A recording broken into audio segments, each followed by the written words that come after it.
श्री दुर्गा सप्तशती की आनंदमयी कथा इस प्रथम अध्याय से प्रारंभ होती है, जिसमें सांसारिक दुखों से चिंतित राजा सूरथ और समाधि नाम का वैश्य मेघा ऋषि की शरण में आते हैं और उत्सुकता से मां भगवती द्वारा की गई सांसारिक लीलाओं को सुनते हैं कि मां ने किस प्रकार धर्म की रक्षा हेतु जन्म लिया और मां काली, लक्ष्मी, सरस्वती व अन्य स्वरूप को धारण कर दैत्यों का संहार किया, जिसको सुनकर दोनों प्राणियों का कल्याण हुआ और मोह माया से अलग हुए।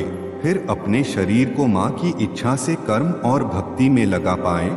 जय माता दी। महाकाली देवी के प्रसन्नता के लिए पहला अध्याय का विनियोग। ओम प्रथम चरित्र के ब्रह्मा ऋषि महाकाली देवता गायत्री छंद नंदा शक्ति रक्तदंतिका बीज अग्नि तत्व और ऋग्वेद स्वरूप हैं। श्री महाकाली देवता की प्रसन्नता के लिए प्रथम चरित्र के जप में विनियोग किया जाता है। महाकाली देवी का ध्यान भगवान विष्णु के सो जाने पर मधु और कैटभ को मारने के लिए कमल जन्मा ब्रह्मा जी ने जिनका स्तवन किया था, उन महाकाली देवी का मैं ध्यान करता हूँ। वह अपने 10 हाथों में खड़ग चक्र गधा बाढ़ धनुष परिघ सूल भूसुंडी मस्तक और शंख धारण करती हैं। उनके 3 नेत्र हैं। वह समस्त अंगों में दिव्य आभूषणों से विभूषित हैं। उनके शरीर की कांति नीलमणि के समान है तथा वह 10 मुख और 10 पैरों से युक्त हैं। ओम चंडिकाय नमः। राजा सूरथ और समाधि वैश्य की कथा। मधु कैटभ वध प्रसंग। महर्षि मार्कंडेय जी बोले, सूर्य के पुत्र सावर्णी जो 8वें मनु कहे जाते हैं, उनके उत्पत्ति की कथा विस्तार पूर्वक कहता हूँ। सुनो। सूर्य कुमार महाभाग सावर्णी महामाया की कृपा से जिस प्रकार मनवंतर के स्वामी हुए, उसका प्रसंग सुनाता हूँ। सुनो। पूर्व काल की बात है। स्वरोचिष नामक मनवंतर में चैत्रवंशी सुरथ नाम के एक राजा थे। समस्त भूमंडल पर उनका राज्य था।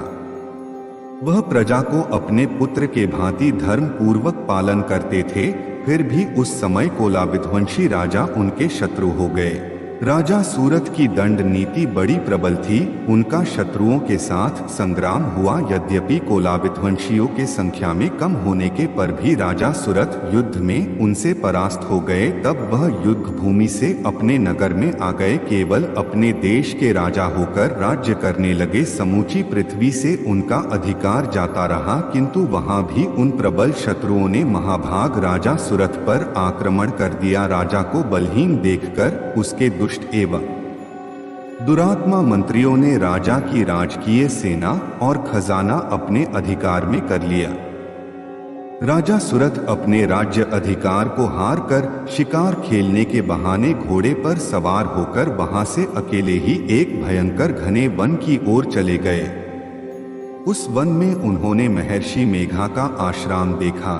वहां महर्षि मेघा अपने शिष्यों तथा मुनियों से सुशोभित बैठे हुए थे और वहां कितने ही हिंसक जीव अपनी परम हिंसा वृत्ति छोड़कर शांति भाव से रहते थे। मुनि के बहुत से शिष्य वन की शोभा बढ़ा रहे थे। वहां जाने पर राजा सूरथ ने महर्षि मेघा को प्रणाम किया और महर्षि ने भी उनका उचित सत्कार किया। राजा सूरथ महर्षि के आश्रम में इधर उधर विचरते हुए कुछ समय तक ठहरे। अपने नगर की ममता के आकर्षण से राजा अपने मन में सोचने लगे, पूर्व काल में पूर्वजों ने जिस नगर का पालन किया था वह आज मेरे हाथ से निकल गया। मेरे दुष्ट एवं दुरात्मा मंत्री मेरे नगर की अब धर्म से रक्षा कर रहे होंगे या नहीं। मेरे प्रधान हाथी जो कि सदा मद की वर्षा करने वाला और शूरवीर था, मेरे बेरियों के वश में होकर न जाने क्या दुख भोग रहा होगा। मेरे आज्ञाकारी नौकर जो मेरी कृपा से धन और भोजन पाने से सदैव सुखी रहते थे और मेरे पीछे पीछे चलते थे, वह अब निश्चय ही दुष्ट राजाओं का अनुसरण करते होंगे तथा मेरे दुष्ट एवं दुरात्मा मंत्रियों द्वारा व्यर्थी धन को व्यय करने से संचित किया हुआ मेरा खजाना एक दिन अवश्य खाली हो जाएगा। इस प्रकार की बहुत सी बातें सोचता हुआ राजा निरंतर दुखी रहने लगा। एक दिन राजा सूरथ ने महर्षि मेघा के आश्रम के निकट एक वैश्य को देखा। राजा ने उससे पूछा, भाई तुम कौन हो? यहाँ तुम्हारे आने का क्या कारण है और तुम मुझे शोकग्रस्त अनमने से दिखाई देते हो, इसका क्या कारण है? राजा के यह नम्र वचन सुन वैश्य ने महाराज सूरथ को प्रणाम करके कहा। वैश्य बोला, राजन मेरा नाम समाधि है, मैं धनियों के कुल में उत्पन्न एक वैश्य हूँ। मेरे दुष्ट स्त्री पुत्रादिक ने लोभ से मेरा सब धन छीन लिया है और मुझे घर से निकाल दिया है। मैं इस तहर से दुखी होकर इस वन में चला आया हूँ और यहाँ रहता हुआ मैं इस बात को भी नहीं जानता कि अब घर में इस समय सब कुशल हैं या नहीं। यहाँ मैं अपने परिवार का आचरण संबंधी कोई समाचार भी नहीं सकता कि वह घर में इस समय कुशल पूर्वक है या नहीं। मैं अपने पुत्रों के संबंध में यह भी नहीं जानता कि वह सदाचारी है या दुराचार में फंसे हुए हैं। राजा बोले, जिस धन के लोभी स्त्री पुत्रों ने तुम्हें घर से निकाल दिया है, फिर भी तुम्हारा चित्त उनसे क्यों प्रेम करता है? वैश्य ने कहा, मेरे विषय में आपका ऐसा कहना ठीक है, किंतु मेरा मन इतना कठोर नहीं है।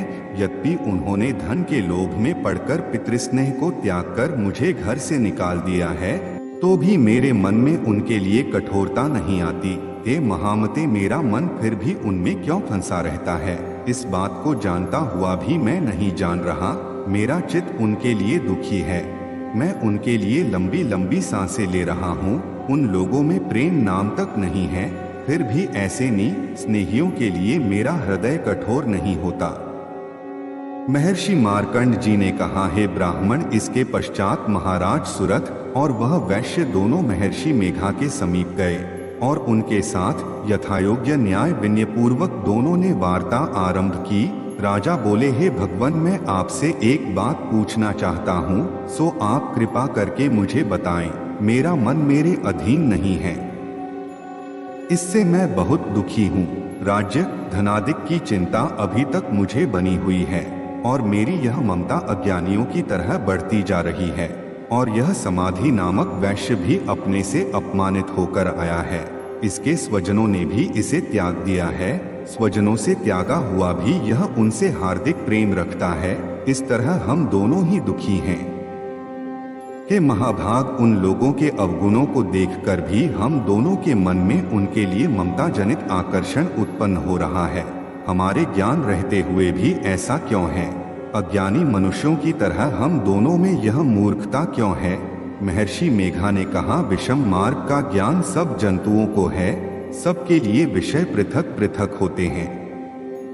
कुछ प्राणी दिन में नहीं देखते और कुछ रात को, परंतु कोई जीव ऐसे हैं जो दिन तथा रात दोनों में देख सकते हैं।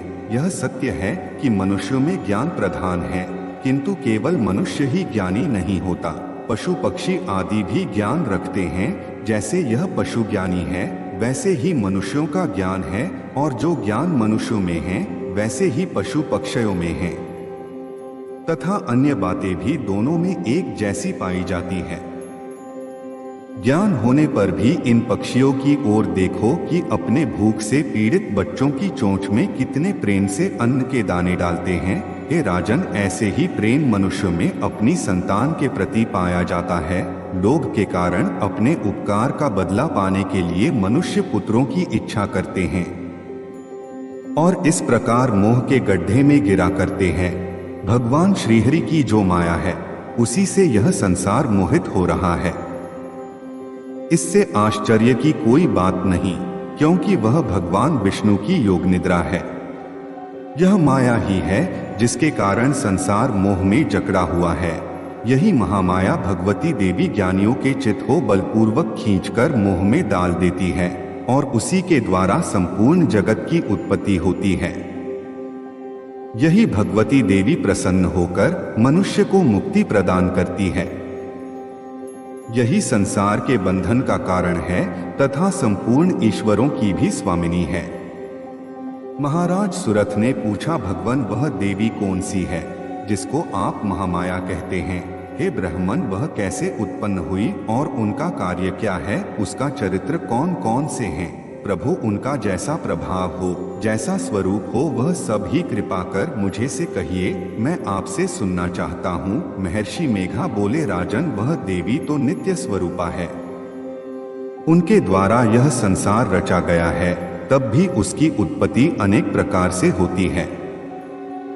वह सब आप मुझसे सुनो। वह देवताओं का कार्य सिद्ध करने के लिए प्रकट होती है। उस समय वह उत्पन्न कहलाती है।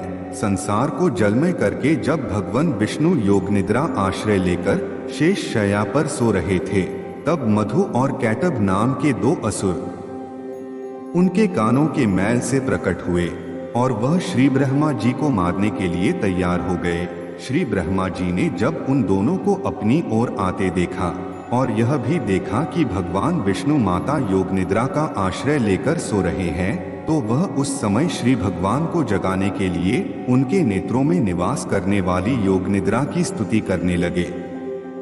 श्री ब्रह्मा जी ने कहा, हे देवी, तुम ही स्वाहा, तुम ही स्वधा और तुम ही वशटकार हो। स्वर भी तुम्हारा ही स्वरूप है। तुम ही जीवन देने वाली सुधा हो। नित्य अक्षर प्रणव में अकार, उकार, मकार, इन तीनों माताओं के रूप में तुम ही स्थित हो।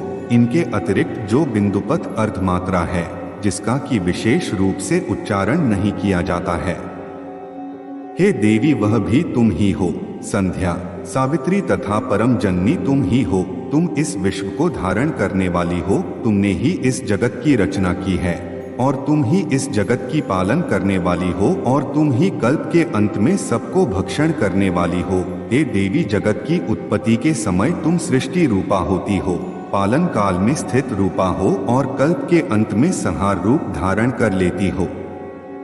श्री ईश्वरी और बोध स्वरूपा बुद्धि भी तुम ही हो। लज्जा, पुष्टि, तुष्टि, शांति और क्षमा भी तुम ही हो। तुम खड्ग धारिणी, शूल धारिणी तथा गदा, चक्र, शंख और धनुष के धारण करने वाली हो। बाण, भूषंडी और परिध यह भी तुम्हारे ही अस्त्र हैं। तुम सौम्य और सौम्यतर हो। यही नहीं, जितनी भी सौम्य तथा सुंदर वस्तुएं इस संसार में हैं, उन सबसे बढ़कर सुंदर तुम हो। पर और अपर पर सबसे सुंदर तुम ही हो। हे सर्वस्वरूपे देवी, जो भी सत असत पदार्थ हैं और उनमें जो शक्ति है, वह तुम ही हो। ऐसी अवस्था में भला तुम्हारी स्तुति कौन कर सकता है।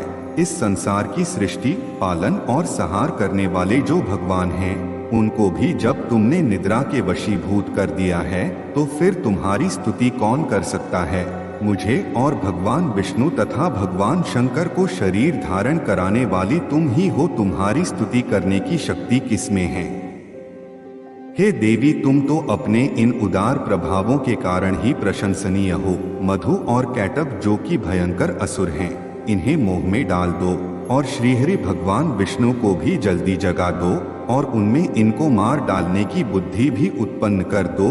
महर्षि मेघा बोले, हे राजन, जब श्री ब्रह्मा जी ने देवी से इस प्रकार स्तुति करके भगवान को जगाने तथा मधु और केटभ को मारने के लिए कहा, तो वह भगवान श्री विष्णु के नेत्र, मुख, नासिक, बाहु, हृदय और वक्षस्थल से निकल श्री ब्रह्मा जी के सामने खड़ी हो गई। उनके खड़े होते ही भगवान श्री हरि विष्णु तुरंत जाग उठे और दोनों असुरों को देखा, जो कि अत्यंत बलवान तथा पराक्रमी थे और मारे क्रोध के, जिनके नेत्र लाल हो रहे थे और जो ब्रह्म जी को वध करने के लिए तैयार थे। तब क्रोध हो उन दोनों दुरात्मा असुरों के साथ भगवान श्रीहरि पूरे 5000 वर्ष तक लड़ते रहे। एक तो वह अत्यंत बलवान तथा पराक्रमी थे, दूसरे महामाया ने भी उन्हें मोह में डाल रखा था। अतः वह भी भगवान से कहने लगे, हम दोनों तुम्हारी वीरता से अत्यंत प्रसन्न है, तुम हमसे कोई वर मांगो। भगवान ने कहा, यदि तुम मुझ पर प्रसन्न हो तो अब तुम मेरे हाथों से ही मारे जाओ। बस इतना सा ही वर मैं तुमसे मांगता हूँ, यहाँ दूसरे वर से क्या प्रयोजन है। महर्षि मेघा बोले, इस तरह से जब वह धोखे में आ गए और अपने चारों ओर जल ही जल देखा, तो कमलनयन भगवान श्रीहरि से कहने लगे, जहाँ पृथ्वी पर जल न हो, जहाँ पृथ्वी सूखी हो, उसी जगह हमारा वध कीजिए। महर्षि मेघा कहते हैं, तथास्तु कहकर शंख, चक्र और गदा धारण करने वाले भगवान श्रीहरि ने उन दोनों को अपनी जांघ पर लिटाकर उन दोनों के सिर अपने चक्र से काट डाले। इस तरह ये देवी श्री ब्रह्मा जी के स्तुति करने पर प्रकट हुई थी। अब तुमसे उनके प्रभाव का वर्णन करता हूँ, सो सुनो। पहला अध्याय समाप्त। जय माता दी। ओम नमः चंडिकाय। इस तरह की वीडियो सुनने और देखने के लिए चैनल सब्सक्राइब करें, लाइक करें और कमेंट करके जरूर बताएं। जय माता दी।